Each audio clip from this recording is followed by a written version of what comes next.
әйел адамдардың қолында керемет бір қасиет бар. Әйел адамдар еркектің есіктегі басын төрге, төрдегі басын есікке сүйрейтін мүмкіншілігі о бастан берген. Ол жүрегіміздің түбіндегі қисық қабырғадан жаратылғандықтан жүрегімізде жақын. 20 жыл анаңмен тұрсаң да, қанша жыл халықпен аралассаң да, күнде бір жастыққа бас қойып, бір дастарханнан нәсібіңді айыратын жарың ол саған жақын болып қалады. Сондықтан жарың жақсы болса, дүниенің жарты бақыты, бір елдің патшасы болғаннан салихалы әйелдің күйеуі болу мәртебелі деген сөзді бабам қазақ айтып кеткен ғой. Мына Қордайда қалың жаныстың ортасында Әсел деген бәйбіше өткен. Мырзатай Жолдасбеков ағамыз ол жайында кітап жазды. Сол Әселден қалған өнегелер болған екен. Әсел үлкен бәйбіше болған екен.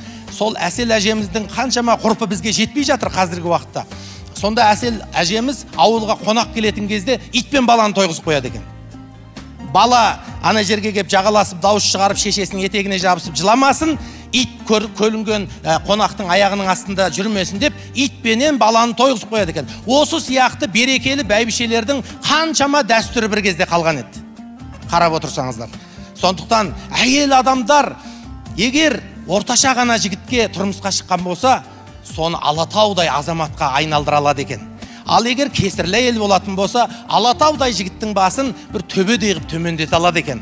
Сондықтан біздің қасиетті, Құдайдан қорқатын, ерім ол менің батам, ерім менің екі дүниедегі бақытымның есігі дейтін аналарымыз аман болсын. Ал енді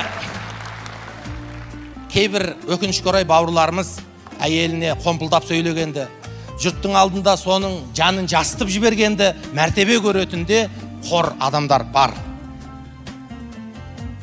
Ол сенің жұбайың. Әулие бабаларымыз айтқан, бұл ең мықты жігіт өзінің әйелімен жақсы қарым-қатынаста болған жігітті.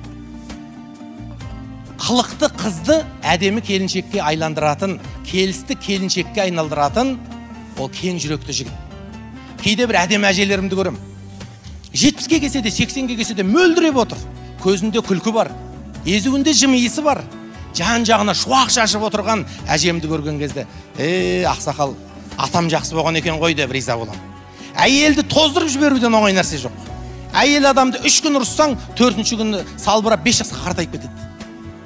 Ал әйел адамды еркелетіп, әйел адамның жанына шуақ шашып отыратын болсаң, ол қайырлы болатын болса, ол ізгі болатын болса, ерінің мәртебесін асыруға жанын салады әйел адамдар. Көбінде біздің ер азаматтардың қателігі неде?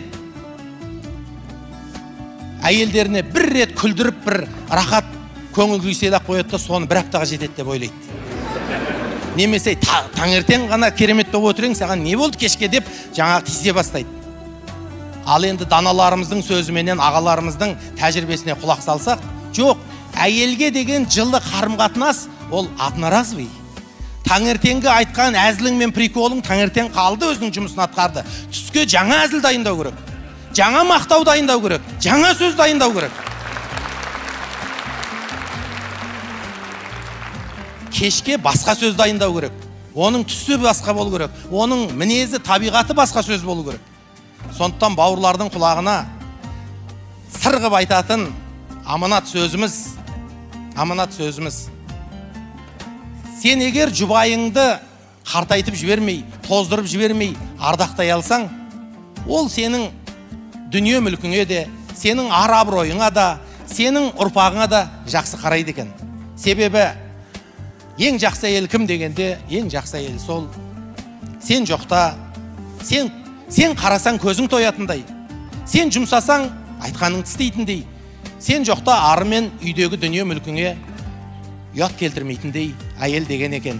Сондықтан бағана зере әжелерімізді біз бекерге мысалға келтірген жоқпыз. Бір әжеміз қасында келіні бар, көрші үйден келе жатыр екен. Келе жатқанда жолдан өтейін десе, аяғы ауыр бір екіқабат келін алдынан шығып қалады. Әже өтіңіз дейді. Жоқ, айналайын, сен өт көпірден дейді. Сөйтіп тұрады. Анау жаутаңдап қарайды да, аяғы ауыр келін өте қояды. Сәл уақыт өткеннен кейін келін сұрайды енесінен. Апа, сондай келін сіздің де қасыңызда келе жатыр ғой? Оған неге жол бердіңіз дейді. Сонда айтады, шырағым дейді. көріп тұрсың ғой, аяқ ауыр екен дейді. Мүмкін оның ішінде бір ер азамат жатқан шығар дейді. Ол ер азамат ертең елдің тізгінін ұстайтын шығар дейді. Сондықтан да біз оны келін ғой деп емес, елдің тізгінін ұстайтын азаматты көтеріп жүрген ана ғой деп өткіздім деген екен да.